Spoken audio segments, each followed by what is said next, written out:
ఈ రోజు మరొక ఇంట్రెస్టింగ్ అన్బాక్సింగ్ వీడియోతో మేము ముందుకు వచ్చేసాను. ముఖ్యంగా చెప్పాలన్నట్లయితే ఆ బడ్జెట్ సెగ్మెంట్లో ఆ బ్రాండ్ నుంచి 5G, అందులో కూడా 12 బ్యాండ్ల 5G నెట్వర్క్ అంటే సింప్లీ అమేజింగ్. అండ్ ఈ రోజు నుంచి మన అన్బాక్సింగ్ వీడియోస్ అన్నిటిలో కూడా నేను మరొక 2 పాయింట్స్ ని అడిషనల్ గా కవర్ చేద్దాం అనుకుంటున్నాను. నథింగ్ బట్ 5Gకి సంబంధించినటువంటి స్పీడ్ ఎలా వస్తుంది, ఎందుకంటే ఆల్రెడీ 5G కూడా లాంచ్ అయిపోయింది కాబట్టి. అలాగే ఫోన్ కొన్న తర్వాత దాని సర్వీస్ సెంటర్స్ ఎలా ఉంటాయి ఏంటి అనే దాని గురించి కూడా, సో అది ఇన్ఫర్మేషన్ మీకు కొంచెం ఉపయోగపడుతుంది అన్న ఉద్దేశంతో. So this is nothing but Samsung కి సంబంధించినటువంటి A14 mobile phone. Of course ఇది వచ్చేటప్పటికి మనకి 5G మొబైల్ ఫోన్ కూడా. ఫస్ట్ ఆఫ్ ఆల్ అన్బాక్సింగ్ అయితే చూసేయండి, ఆ తర్వాత దీని గురించి మరిన్ని విషయాలు అయితే మాట్లాడుకుందాం. Hi, this is Vasu again signing in. Welcome to my channel Vasu tech vlogs.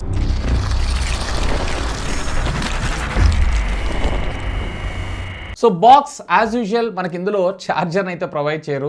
మరి వీళ్ళైతే ఈకో ఫ్రెండ్లీ అది ఇది అని అంటున్నారు. ఛార్జర్ అట్లీస్ట్ బేస్ వేరియంట్స్ లో ప్రొవైడ్ చేస్తే బాగుంటుందని నా అభిప్రాయం. ఎనీవే బాక్స్ ఓవర్ అయితే ఈ విధంగా ఉంటుంది. సామ్సంగ్ A14 5G, అలాగే బ్రాండింగ్, అలాగే బ్యాక్ సైడ్ దీనికి సంబంధించినటువంటి కొన్ని హైలైట్ స్పెసిఫికేషన్స్ తో పాటు MRP 22,999 ఉంది. బట్ నా ఎక్స్పెక్టేషన్స్ ప్రకారం ఇది వచ్చేటప్పటికే అప్రాక్సిమేట్లీ మీకు 15,000 రూపాయల బడ్జెట్ సెగ్మెంట్ లో, అంటే 16,500 రూపాయల ఆ బడ్జెట్ సెగ్మెంట్ లో లాంచ్ చేసి కార్డ్ డిస్కౌంట్ తో 15,000 రూపాయలు తీసుకొచ్చేటువంటి అవకాశం అయితే ఉంది. సో బాక్స్ అయితే మనం ఓపెన్ చేద్దాం. బాక్స్ ఓపెన్ చేయగానే ఇనిషియల్ గా మనకి డివైస్ ఇక దీన్ని పక్కకు పెట్టారు అన్నట్లయితే కొంత user manual, SIM card slot, అలాగే పేపర్ వర్క్ తో పాటు Type-C to Type-C కేబుల్ ని కూడా ప్రొవైడ్ చేశారు. అంతే, ఇక బాక్స్ లో అయితే ఏమీ లేదు, simple and sweet. So first phone design and physical over గురించి మనం మాట్లాడుకుందాం. ఇదంతా కూడా పాలీకార్బోనేట్ కి సంబంధించినటువంటి ప్లాస్టిక్ మెటీరియల్ తోనే డిజైన్ చేశారు. ఫ్రంట్ వచ్చేటప్పటికి వీళ్ళు ఏ గ్లాస్ ప్రొటెక్షన్ ని యూజ్ చేశారు ఏంటి అనేది మాత్రం ఎక్కడ క్లారిటీగా మెన్షన్ చేయలేదు. మోస్ట్లీ నా ఎక్స్పెక్టేషన్స్ ప్రకారం కార్నింగ్ 3 యూజ్ చేసేటువంటి అవకాశం ఉందని నేను అనుకుంటున్నాను.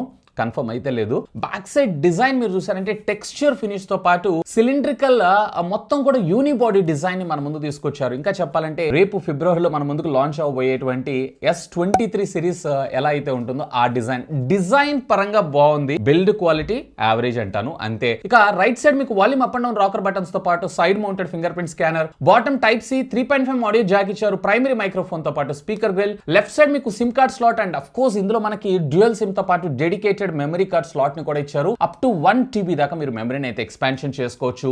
Top secondary noise cancellation microphone ఇచ్చారు. ఫ్రంట్ 6.67 ఇంచెస్ కి సంబంధించినటువంటి హ్యూజ్ డిస్ప్లే, అండ్ ఇక్కడ బెజల్స్ కూడా కొంచెం హ్యూజ్ గానే ఉన్నాయి. సో నన్ను అడిగితే గనక డిస్ప్లేలో ఇంకొంచెం బెటర్మెంట్ తీసుకొచ్చుంటే బాగుండేది. బెజల్స్ ముఖ్యంగా చెప్పాలంటే సైడ్స్ కానీ, చిన్ దగ్గర కానీ, టాప్ కానీ, అది కూడా మనకి వాటర్ డ్రాప్ నాచ్ ఇచ్చారు సార్. ఇప్పుడు అంతా కూడా మనకి సెంట్రల్ పెన్షువల్ కట్అవుట్ వస్తుంది కాబట్టి డిస్ప్లే మీద ఇంకొంచెం బెటర్ వర్కౌట్ చేస్తుంటే బాగుండేదని నా అభిప్రాయం. దీని గురించి మరిన్ని విషయాలు డిస్ప్లేలో మాట్లాడుకుందాం. అండ్ దీనిలో మనకు ఏ విధమైనటువంటి వాటర్ రేటింగ్ టెక్నాలజీస్ ఇట్లాంటివి అయితే లేదు, కానీ దీని థిక్నెస్ వచ్చేటప్పటికి మీకు 9.1 mm దాకా రావడం జరుగుతుంది. కొంచెం థిక్గా అనిపిస్తూ ఉంటుంది. అలాగే వెయిట్ అరౌండ్ 205 గ్రామ్స్ దాకా మీకు రావడం జరుగుతుంది. ఇక ప్రాసెసర్ విషయానికి వచ్చారంటే దీంట్లో మనకి ఎగ్జినోస్ కి సంబంధించినటువంటి 1330 ప్రాసెసర్ చిప్ సెట్ ని యూజ్ చేశారు. ఇది కంపేర్ టు A13 డివైస్ తో చేశారు అన్నట్లయితే కనుక కొంచెం అప్గ్రేడ్ అని మనం చెప్పుకోవచ్చు. బట్ ఈ బడ్జెట్ సెగ్మెంట్ లో మనకి ఇంకా బెటర్ ప్రాసెసర్స్ వస్తున్నాయి. ప్రాసెసర్ మీద ఇంకొంచెం వర్కౌట్ చేయాల్సి ఉంది. అండ్ దీంట్లో మనకు వచ్చేటప్పటికే 12 5G బ్యాండ్స్ ని మన ముందు తీసుకొని రావడం జరిగింది. డే టు డే లైఫ్ లో అంటే ఎవరైతే నామినల్ గా మినిమం యూజేజ్ చేస్తూ ఉంటారు చూసారా, వాళ్ళకైతే ఎలాంటి హ్యాంగ్ కానీ ల్యాగ్ కానీ లేకుండా ఇది వర్క్ చేయడం జరుగుతుంది. LPDDR4X టెక్నాలజీకి సంబంధించినటువంటి RAM, UFS 2.2 స్టోరేజ్ ని వీళ్ళు మనకి ఇందులో యూజ్ చేయడం అయితే జరిగింది. 464GB వేరియంట్, అలాగే 6/128GB వేరియంట్, అలాగే 8/128GB వేరియంట్, ఇట్లా 3 వేరియంట్స్ లో దొరుకుతుంది. ఇప్పుడు మీరు చూస్తుంది 8/128GB వేరియంట్. ఆఫ్ కోర్స్ దీంట్లో విర్చువల్ RAM ఎక్స్పాన్షన్ టెక్నాలజీ కూడా ఉంది. బట్ యూజువల్ గానే ఇందులోనే కాదు, ఎందులో అయితే మనకు వర్కౌట్ అవ్వదు. సో దీని గురించి మనం మాట్లాడుకోవటం వేస్ట్. ఇక దీనిలో డిస్ప్లే విషయానికి వచ్చారంటే 6.67 ఇంచెస్ కి సంబంధించినటువంటి ఫుల్ HD ప్లస్ IPS డిస్ప్లేనే మనకి ఇందులో తీసుకొచ్చారు. 90 హెడ్జ్ స్క్రీన్ రిఫ్రెష్ రేట్ తో మనకు రావడం జరుగుతుంది. డిస్ప్లే బెజల్స్ చూసారు అన్నట్లయితే కనుక బెజల్స్ మీద ఇంకా కొంచెం వర్క్ చేయాల్సి ఉంది. ఎందుకంటే ఇది వాటర్ డ్రాప్ నాట్స్ తో పాటు బెజల్స్ కూడా చాలా హ్యూజ్ గానే మనకి ఇది రావడం జరుగుతుంది. చూడటానికి కొంచెం పెద్ద పెద్ద బెజల్సే మనకి ఇక్కడ కనిపిస్తున్నాయి. దీని మీద ఇంకొంచెం బెటర్ డిస్ప్లేస్ తీసుకొచ్చుంటే బాగుండేదని నా అభిప్రాయం. ఎందుకంటే సామ్సంగ్ అంటేనే డిస్ప్లేస్. సో దీని మీద ఇంకొంచెం బెటర్ గా అవుట్డోర్ విజిబిలిటీ కూడా ఓకే. ఓవరాల్ గా డిస్ప్లే మీద ఇంకా కొంచెం వీళ్ళు వర్క్ అయితే చేయాలి. కానీ ఇందులో మనకు వచ్చేటప్పటికి ఫుల్ HD డిస్ప్లేనే తీసుకొచ్చారు. సో ఒకవేళ మీరు కనుక ఓటీటీ కన్జంప్షన్, మల్టీమీడియా కన్జంప్షన్ ఎక్కువగా చేస్తుంటారు అన్నట్లయితే కనుక ఫుల్ HD లో మీరు వీడియోస్ అయితే వాచ్ చేయొచ్చు. లైక్ యూట్యూబ్ కావచ్చు, నెట్ఫ్లిక్స్ కావచ్చు, అమెజాన్ ప్రైమ్ కావచ్చు, హాట్స్టార్ కావచ్చు. ఇక దీంట్లో మనము బ్యాటరీ విషయానికి వచ్చారంటే 5000 mAh ఆఫ్ ద బ్యాటరీని మన ముందు తీసుకొచ్చారు. Along side with 15 watts of fast charging టెక్నాలజీకి ఇది సపోర్ట్ చేస్తుంది. బట్ ఛార్జర్ని మనకు బాక్స్లో అయితే ఎవరు మనం సపరేట్గా అయితే పర్చేజ్ చేయాల్సి ఉంటుంది.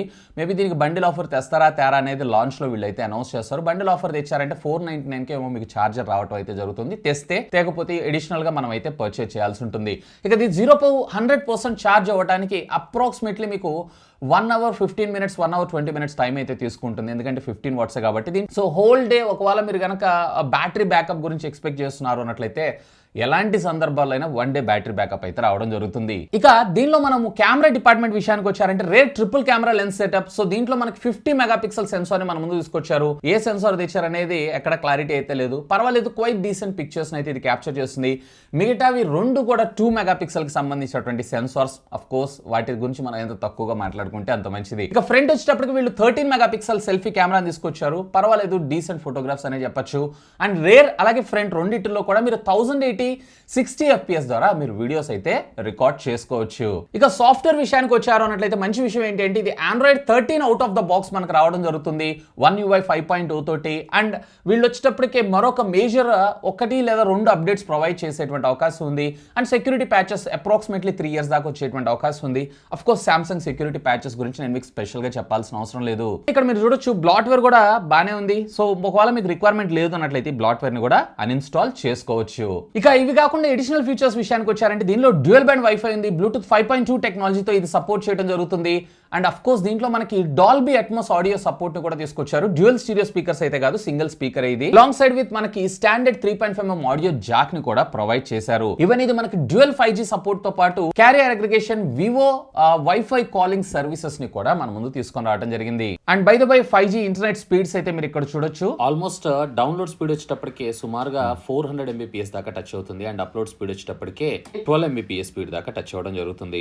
ఇక దీని సర్వీస్ విషయానికి వచ్చారు అంటే సామ్సంగ్ ఆథరైజ్ సర్వీస్ సెంటర్స్ గురించి నేను మీకు స్పెషల్ గా చెప్పాల్సిన అవసరం లేదు. ఒకవేళ లేకపోయినా కానీ ఆల్మోస్ట్ వీళ్ళు వచ్చేటప్పటికే ఇండియా మొత్తం 3000 పాయింట్స్ అయితే తీసుకొచ్చారు. సర్వీస్ సెంటర్ ఇస్ డిఫరెంట్, అలాగే పాయింట్స్ ఇస్ డిఫరెంట్. సో దాంట్లో డైరెక్ట్ గా మీ ఫోన్ ని పికప్ చేసుకొని రిపేర్ చేసి మళ్ళీ మీకు డ్రాప్ చేయడం అయితే జరుగుతుంది. అలాంగ్ సైడ్ విత్ వీళ్ళ మొబైల్ వ్యాన్స్ ని కూడా తీసుకొచ్చి వీళ్ళైతే కొత్తగా సర్వీసెస్ ని కూడా తీసుకొస్తున్నారు. ఓవరాల్ గా చెప్పాలన్నట్టయితే దీని బడ్జెట్ అంటే ఇది లాంచ్ అయినటువంటి ప్రైస్ ని బేస్ చేసుకుని ఉంటుంది. నా ఎక్స్పెక్టేషన్స్ ప్రకారం ఇది 15,000 రూపాయల బడ్జెట్ సెగ్మెంట్ లో లాంచ్ చేసేటువంటి అవకాశం ఉంది. సో ఒకవేళ ఆ బడ్జెట్ సెగ్మెంట్ లో నాన్ చైనీస్ ముఖ్యంగా చెప్పాలంటే కాల్ రికార్డింగ్ కావాలి, అలాగే సాఫ్ట్వేర్ సెక్యూరిటీ ప్యాచెస్ నాకు రెగ్యులర్ గా కావాలి అని చూసే వాళ్ళైతే ఒక లుక్ అయితే వేయండి. ఇంకా మీకు ఏమైనా డౌట్స్ ఉన్నాయంటే లెట్ మీ నో. ఖచ్చితంగా కింద ఉన్నటువంటి కామెంట్ సెక్షన్ లో కామెంట్ చేయండి. సాధ్యమైనంత వరకు వాటన్నిటికి కూడా రిప్లై ఇస్తాను. That's all for today. This is Vasu signing off. Have a great day. Yeah, I'm about to fade away, 'cause every time I wake up I feel like it's Monday. Something's going wrong with all the chemicals up in my brain. All of a sudden I don't